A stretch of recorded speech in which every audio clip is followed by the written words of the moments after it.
അസ്സലാമു അലൈക്കും വറഹ്മത്തുള്ളാഹി വബറകാതുഹു. ഖുർആനിൽ വിവരിച്ചിട്ടുള്ള കാഫിർ ആരാണ് എന്ന് അറിയുമോ നിങ്ങൾക്ക്?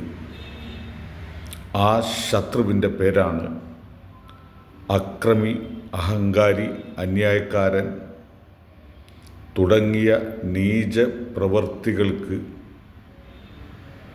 ഊർജം നൽകുന്ന മയക്കുമരുന്ന് ഉപയോഗിക്കുന്നവർ, വഞ്ചകർ, തിന്മയുടെ പൈശാചിക കർമ്മം ചെയ്യുന്നവരെയാണ് കാഫിറുകൾ അഥവാ സത്യനിഷേധികൾ, ദൈവനിഷേധികൾ അല്ലെങ്കിൽ ശത്രുക്കൾ എന്നൊക്കെ പറഞ്ഞിട്ടുള്ളത്.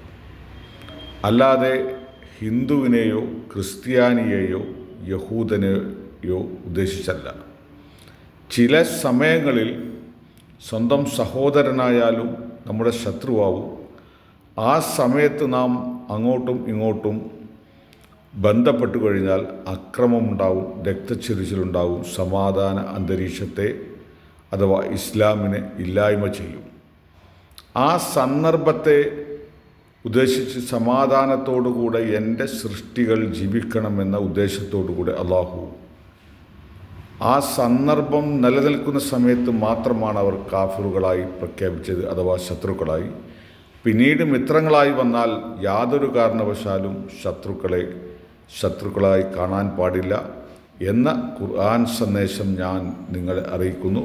ഇൻഷാ അല്ലാഹ് സത്യം ജയിക്കട്ടെ, അസത്യം പരാജയപ്പെടട്ടെ.